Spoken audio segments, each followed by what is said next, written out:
Samsung Galaxy S24 Ultra. Ini gua HP udah dipakai untuk HP utama selama 1 tahun. Jadi gue bakal bahas bagaimana pengalamannya di video ini. Langsung aja kita review si S24 Ultra setelah 1 tahun pemakaian. Let's go!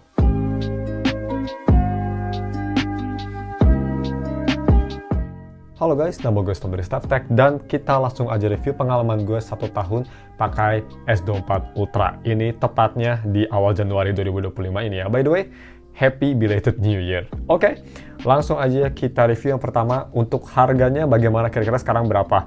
Kalau gue lihat di Tokopedia sih untuk barunya, gue ini beli varian top of the line 1 TB dan ini harganya masih sekitar 21 jutaan ya, 21-22 juta. Ya masih lumayan mahal lah. Jadi kalau misalnya kalian mau beli, gue bakal taruh link di deskripsi. Dan untuk wallpaper, gue nggak tahu dapat wallpaper si Mita psikopat ini dari mana. Jadi kayaknya gue nggak bakal taruh di deskripsi. Ini gue kalau nggak salah dapat dari I don't know, dari forum-forum, I forgot. Dan kita bahas untuk speknya yang cepat aja. Dia pakai Snapdragon 8 Gen 3 yang pastinya. Terus dia juga ini layarnya 6,8 inci. AMOLED, Dynamic AMOLED 120Hz yang pastinya, dan di Studio UFS 4.0 semuanya sudah top notch ya, speknya bisa kita lihat, dan baterai 5000 mAh baterai.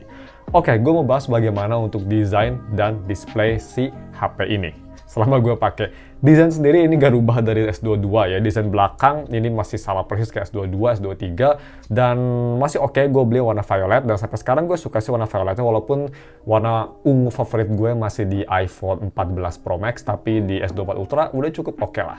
Dan untuk layar depan, ini gue yang lumayan suka juga.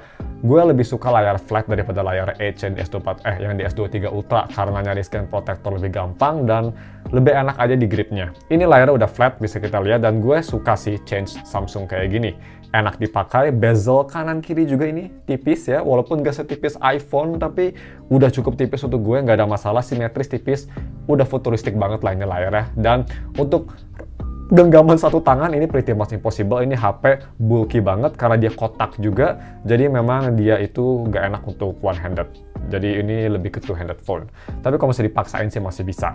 Dan ini desain terakhir Samsung yang sekotak ini ya, Ultra series ya, karena S25 Ultra gue dengar bakal lebih rounded sampingnya untuk enak digenggam katanya. Ya jadi ini kalau kalian suka desain kayak gini, ini desain terakhir dari Ultra series S-nya Samsung. Terus bagaimana untuk visibilitas di bawah sinar matahari? Selama gue pakai sih nggak ada masalah. Bisa kita lihat itu kondisi HP-nya lagi dingin, lagi panas, masih kelihatan jelas banget. Ini bisa terang banget. Cuma gue udah pakai screen protector ya, jadi si Gorilla Glass Armor-nya yang bisa anti reflektif udah nggak ada. Karena gue udah dijiplak pakai screen protector, jadi kayak HP biasa. Ini tempered glass gue pakainya. Jadi ya seperti itu. Cuma yang gue rasa selama pemakaian, kalau misal HP-nya agak anget, dia bakal ngedim screen-nya, jadi di bawah sinar matahari bakal kerasa gelap. Jadi kalau misal kalian panas terik banget, itu biasanya HP-nya kan jadi panas. Dan kalau jadi panas, brightness-nya ngurangin, nggak seterang biasanya. Tapi masih usable sih. Terus bagaimana untuk haptic dan touch? Touch nggak ada masalah, dan haptic cukup bagus. Menurut gue, Apple sama Google masih lebih bagus untuk haptiknya, tapi Samsung udah cukup oke dan nggak ada masalah untuk layar, responsif, enak banget, keyboardnya juga nggak ada masalah. Dan untuk biometric ultrasonic sebenarnya ini one of the best atau bisa jadi the best untuk fingerprint. Kalau misal nggak pakai screen protector. Gue pakai screen protector karena gue rasa Gorilla Glass Armor lebih sensitif terhadap scratch. Itu gue sempat ada scratch besar di Gorilla Glass Armor, jadi gue panik, langsung pasang screen protector, dan kelamaan besar dari screen protector tempered glass di fingerprint under display, atau lebih tepatnya yang ultrasonic, dia memang fingerprintnya jadi jelek ya. Bisa kita lihat itu kalau kondisi tangan gue kering atau sedikit lembab tapi nggak lembab banget, itu susah banget nge-scan-nya. Jadi gue makanya aktifin Face ID juga, walaupun nggak sebagus Face ID iPhone yang pasti karena pakai front kamera. Jadi fingerprint kalau misal pakai screen protector, gue bisa bilang terutama tempered glass ya, kalau misal plastik sama hydrogel masih bagus. Tapi kalau tempered glass, ini ratingnya 6 dari 10. Tapi kalau nggak pakai screen protector, 10 dari 10.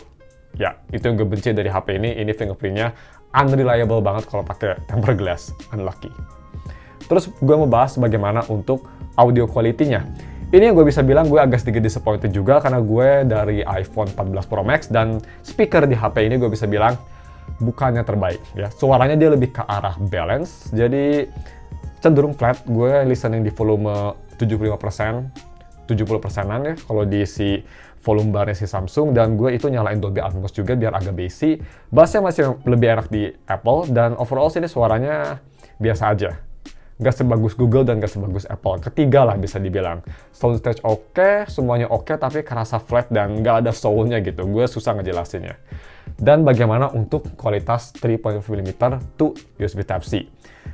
Ini baru menurut gue cukup bagus, cukup amazing. Masih mempertahankan signature-nya sama kayak speaker-nya masih balance. Tapi gue suka untuk headphone gitu, mending balance, jadi nggak dirubah-rubah suaranya. Gue tes pakai IEM yang gue baru beli nih, Tangzu Xuan NV atau Tangzu Xuan New kalau nggak salah bacanya. Correct me if I'm wrong. Dan pakai IEM itu yang cukup berat di drive-nya, 2 kali lipat dari IEM biasa. Oke, di volume 75% udah keras banget, nice, dan suaranya bisa dipertahankan, stagingnya juga masih bagus, bassnya juga masih oke, semuanya sih tertata dengan baik, dan volumenya juga bisa keras tadi gue bilang, terus vokalnya juga masih oke, semuanya pas lah, enak. Jadi dia bisa ngikutin suara IEM, amplifiernya juga cukup oke, dan decknya lumayan natural sounding. Dan untuk speakernya, ya untuk sampelnya, ini dia sampelnya, biar lebih detail aja kalian bisa lihat ya bagaimana, check it out.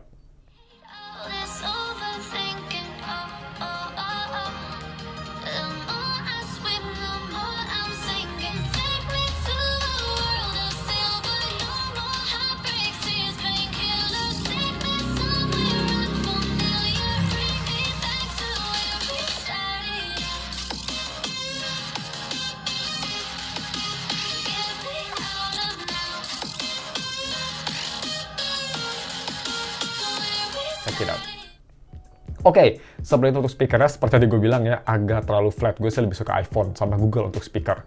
Bagaimana untuk si kamera quality-nya? Nah, ini yang bener-bener gue love-hate relationship. Ini bakal agak lama gue bahasnya. Untuk kamera sendiri speknya gue bakal bahas dulu. Jadi untuk kamera belakang itu seperti biasa 200 megapiksel main kamera, dan untuk 50 megapikselnya tuh dia ada di periscope telephoto yang 5 times. Dan untuk 3 times itu di 10 megapiksel dan ultrawide-nya di 12 megapiksel ya. Sedangkan untuk kamera depan dia ada di 12 megapiksel juga, ada di 12 megapiksel untuk kamera depan. Dan untuk video recording kamera belakang bisa sampai 8K, dan untuk kamera depan bisa sampai 4K 60. Semuanya udah ada stabilisasi. Jadi untuk video gue bisa bilang it's pretty good. Nanti kita bakal lihat aja langsung. Yang gue mau bahas bagaimana sebelum kita masuk ke kualitas foto dan videonya, ini sedikit gripe gue terhadap Samsung untuk si kameranya. Kamera sekarang di band S23 udah lebih smooth ya, changing lenses gini udah lebih smooth, tapi menurut gue masih kurang smooth banget. Tapi yang gue benci bukan masalah smooth gonta-ganti kamera, karena gue nggak terlalu peduli masalah ini. Ini mungkin Galaxy S24 Ultra owner juga tahu ya masalahnya. Ini dia pakai laser autofocus dan ini unreliable, kurang reliable si laser autofocus ya. Mau itu untuk foto ataupun untuk audio, untuk video ya. Untuk foto pertama, ini keluhan gue itu kalau misal gue foto sesuatu yang cepat, ini nggak bisa capture dengan baik. Jadi misal gue mau nangkap kucing gue gitu ya, kadang dia nggak fokus, kadang ngeblur gitu. Terutama kalau pakai periskop, apalagi periskop gue udah agak diem, tapi dia kadang ke capturingnya tuh nggak fast enough. Itu kelemahan Samsung semenjak pakai 200 megapiksel. Jadi si shutter buttonnya kurang responsif, dan nge-capture juga dia kadang suka nggak fokus, suka lost focus. Yang biasanya kalau di iPhone atau di Google dia instan, enak, dan snappy. Jadi kalau misal kalian pakai HP ini untuk misal buru-buru pengen foto, ada sesuatu yang cepet lewat, ini kurang enak menurut gue. Masih jauh lebih enak di Apple dan Google. Untuk video bagaimana? Untuk video ini yang gue rasa agak nyebelin juga, karena kadang ya, kalau misalnya di 4K 30, kalau di 4K 60 ini autofocusnya menurut gue cukup oke, nggak ada masalah. Kadang dia suka lost focus, tapi jarang banget, mostly dia nggak ada masalah. 4K 30 nih, nyebelin banget, makanya gue nggak pernah shoot 4K 30, karena di HP ini 4K 30, misal gue foto kayak gini ya, gue ini pakai iPhone 13 dan 4K 30 misal pakai S24 Ultra Studio kayak gini, dia susah banget fokus ke HP. Terutama refleksi, dia benar-benar susah banget fokus sama refleksi. Semua HP memang agak sulit kalau fokus dengan benda yang ada refleksinya. Tapi selama gue pakai HP utama untuk video dari iPhone 11 Pro, XR, 14 Pro, terus S9 gitu ya, ini gue rasa paling sulit untuk fokus, terutama di 4K 30. Di 4K 60 kadang-kadang, tapi di 4K 30 itu almost every time.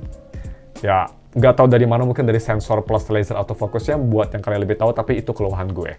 Oke, kita langsung aja masuk ke fotonya bagaimana. Foto, untuk selfie bisa kita lihat pretty good. Bagus, warna natural, no problem. Dan kalau misalnya kalian mau foto manusia pakai kamera belakang, ini bisa kita lihat foto remote, juga cukup bagus. Cuttingnya juga cukup oke. Dan untuk foto lain-lainnya seperti foto apapun ya, dari mobil, ini gue banyak banget fotonya karena gue suka compare foto-foto HP utama gue sama HP lain. Banyak banget dari mobil, landscape, kucing gue, mau pakai ultra wide, itu bagus banget. Ultra wide-nya menurut gue sama main kamera nggak beda jauh. Dan untuk periskop juga sebenarnya nggak beda jauh ya sama main kamera. Kualitasnya konsisten, tapi kalau misal kurang cahaya, main kamera memang masih terbaik.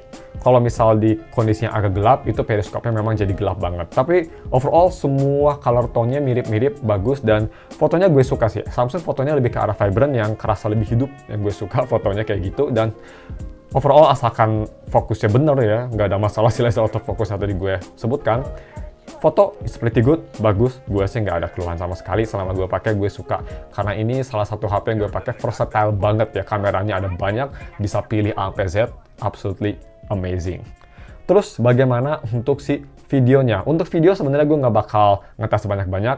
Kalau misalnya kalian ingin ngeliat lebih detail bagaimana video tesnya ya, mending kalian ke video gue yang gue review mobil X-Force, karena itu kondisinya benar-benar komplit, dari di dalam mobil, di luar, dynamic range semua, ke tes mic, stabilisasi. Jadi mending kalian lihat review itu aja, karena itu menurut gue lebih detail banget untuk masalah videonya. Itu gue nge-record pakai S24 Ultra, jadi kalian bisa lihat langsung gimana kualitasnya. Tapi ya ini bisa kita lihat gue ngasih b-roll gue pas di Ciwok, gue kayak nge-cinematic temen gue buat taco, amazing ya. Masih bagus, masih mempertahankan it's pretty good kamera. Jadi ya, seperti itu. Untuk videonya kalian bisa langsung aja lihat video lebih lengkapnya, gue review X-Force yang lebih detail, gue bakal taruh linknya di deskripsi. Dan next, bagaimana untuk gaming performance-nya? Karena Samsung juga lumayan nge-boasting pas pertama ini rilis tahun yang lalu, kalau misalnya kalian ingat, ini pakai vapor chamber cooling yang lebih besar dari S23 Ultra. Much bigger kan, yang harusnya lebih baik gitu.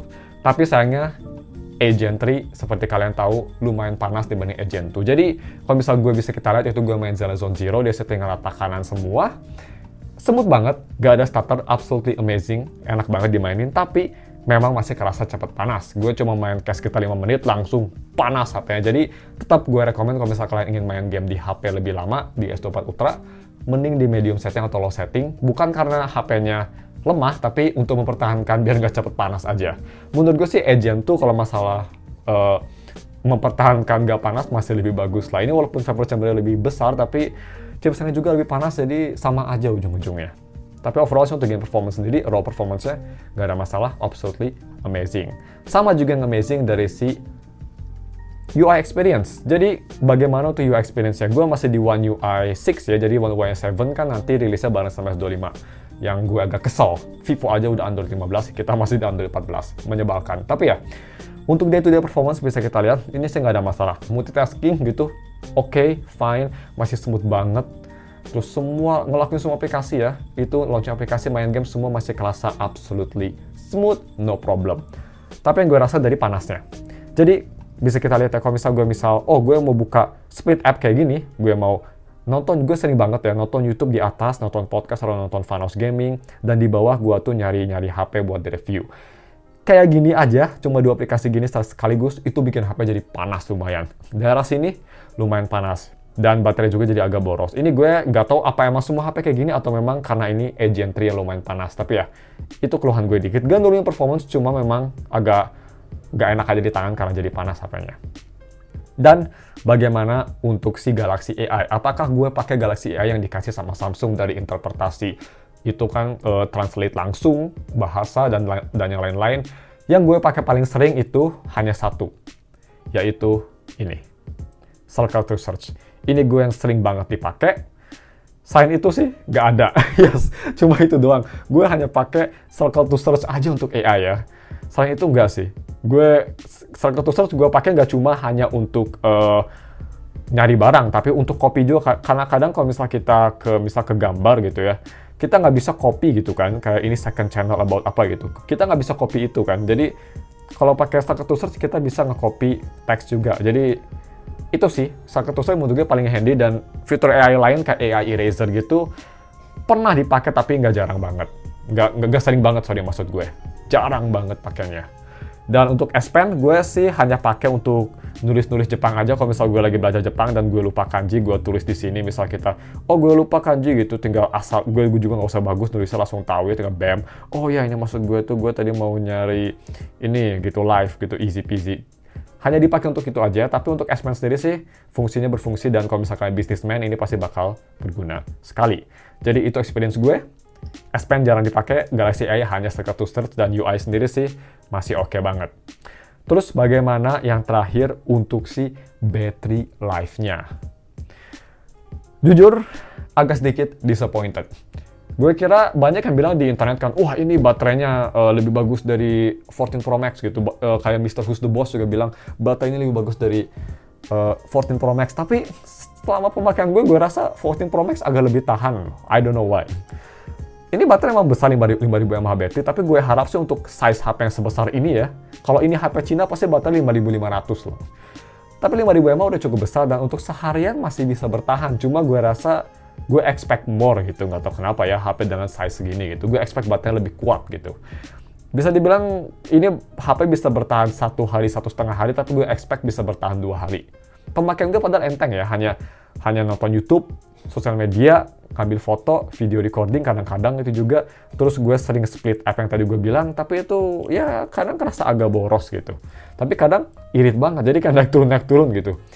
Tapi untuk 1 hari 1,5 hari masih oke, dan baterainya gue bisa bilang kalau mau di rating ya ini masih A lah, cuma A minus daripada A plus kayak di 13 Pro Max ya. Kalau 14 Pro Max itu A pas lah gue bisa bilang. Jadi ya baterai seperti itu, dan segitu aja. Kalian tadi bisa lihat juga untuk recapnya, kelemahannya tadi gue bilang dari awal sampai akhir di recap aja buat yang mungkin kalian skip ya. Kelemahannya yang pertama tadi gue bilang dari battery life-nya yang biasa aja, nothing special ternyata. Terus yang kedua, ini gue juga lupa bilang, gue nggak disebutin, layarnya juga menurut gue walaupun layarnya vibrant, enak dilihat, tapi tetap layarnya menurut gue nggak sebagus S23 Ultra. Itu lebih vibrant dan nggak ada grain issue. Di sini masih ada grain issue ya, gue bisa bilang. Terus yang kedua dari chipsetnya sendiri yang agak sedikit panas. Dan yang keempat yang gue paling kesel karena gue sering content creating, kameranya yang kadang suka lost focus untuk foto dan kadang-kadang untuk video di 4K 60 dan sering banget di 4K 30. Itu aja sih. Ini video udah kelamaan, jadi kita langsung tutup di konklusinya.